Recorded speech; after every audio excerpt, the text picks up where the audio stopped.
Bloomberg News recently announced that the Noble Group had initiated crisis talks with its bondholders. The threat of bankruptcy hangs over the company. This is important for Jamaica because the major asset left in the Noble Group is the 55% share in Jamalco, Jamaica's largest operating bauxite alumina processing plant. Today we probe what this sort of development means for a constituency like Central Manchester, affected heavily by the bauxite alumina industry, what it means for Jamaica more broadly, what can we learn from our experience over the last 60 years to inform our actions going forward with this industry. Almost the entire constituency is affected. In the northern part of the constituency, Windalco mines. In the southeast section of the constituency, Jamalco mines. And in the southern and more western side of the constituency, Alpart mines. So you actually have a myriad of mining activities taking place from 3 different companies, as well as the processing plant at Kirkvine, which is now dormant, as well as the mud lake related to that processing plant. What happens is the whole community gets splintered and fractured, and so you don't have the natural connection. You now have this artificial obstacle running right through the center of these communities. What you see here, where we're standing on, is just the limestone that's left. Even if they put back the 6 inches of topsoil, which most of the agreement provide for, the first heavy rain, you get right back down to this. All the topsoil gets washed down into the bottom of the basin, and you're essentially left with a sterile limestone rocky surface that only scrub grows on. If you scratch the surface, you meet a lot of stones. So there's not much depth to maintain the moisture. Right now we're in a rainy season. We're in October, so it looks green. But if you come in the summer, in the dry season, all of this is just brown scrub and dies down, because the topsoil is so thin that it can't retain any moisture during the dry season. And in fact, one farmer described it to me. He said the soil loses its gumminess because it's so thin. The topsoil that they replace, it doesn't have enough depth to retain moisture. Actually, this was a fruit basket in terms of oranges, naseberry, you name it, those fruits. There are a lot of them used to be in this area, mangoes and cassava, potato. Sweet potato. But with the mining, a lot of it has been missing.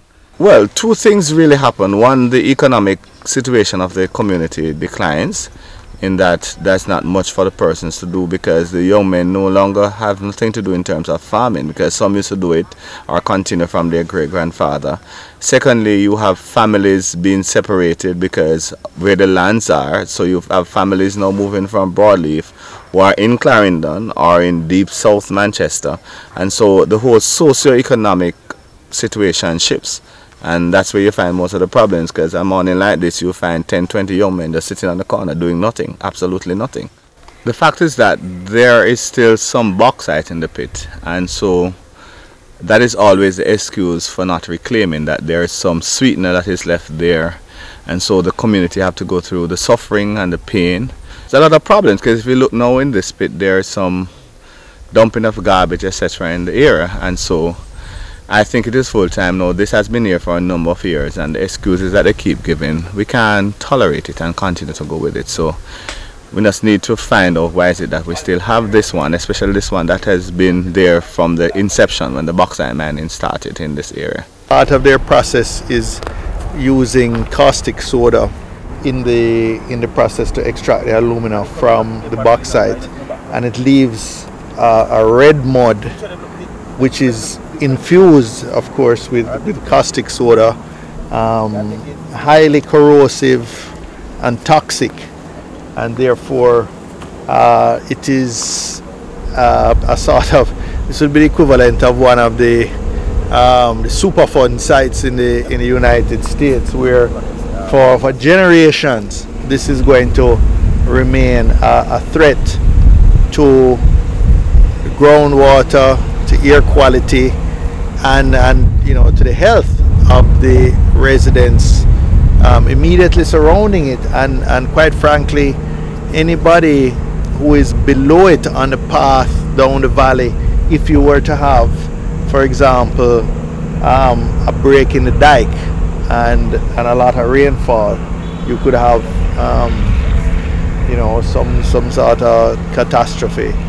When it dried out, there was an irritating dust that was affecting the communities around here, and I at the time had to make some serious representation in Parliament, and I was chairman of a committee that brought representatives from the community, spoke to the impact it was having on their homes and the difficulty they were having coping with the dust.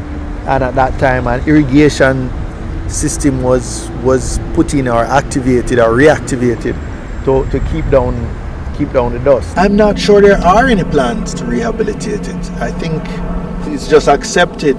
There's some theories that maybe in 100 years stuff will start growing in it, but nobody really knows, because I don't think these have been around long enough for people to understand what it's going to take to neutralize that high level of toxicity, of alkalinity from the caustic soda, and how a pond like this or a waste disposal facility will self-remediate, because I don't think there is any active remediation taking place. After 60 years, Jamaica is in a relatively weak position in terms of our bauxite alumina industry. The plant is old, reliant on high-priced oil, relatively inefficient. Companies have negotiated successfully to reduce the salaries of employees, to reduce or virtually eliminate the bauxite levy, to have a much more short-term commitment to the operations in Jamaica.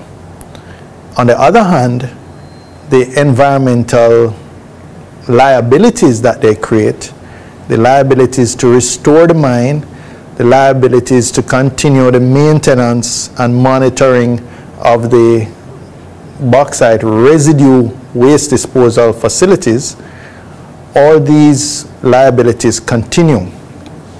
One suggestion that I've made repeatedly in Parliament, there's been no disagreement, but nobody has taken it up, is that as the companies mine bauxite, they should put in an escrow account, independently managed, the proportionate set of funds for reclamation of land and for managing the waste disposal.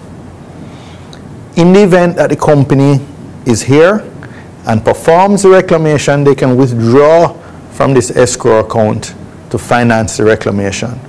But if the company goes bankrupt or otherwise disappears, as we have seen before, then at least the government of Jamaica, maybe through the Jamaica Bauxite Institute, would have access to these funds to do the environmental remediation. We must learn something from our experience in negotiating these agreements, not just with the bauxite alumina companies, but with all these major international investors who come at a time with much stronger bargaining power than the Jamaican government. We must learn something, and we must be able to improve on our performance in these negotiations.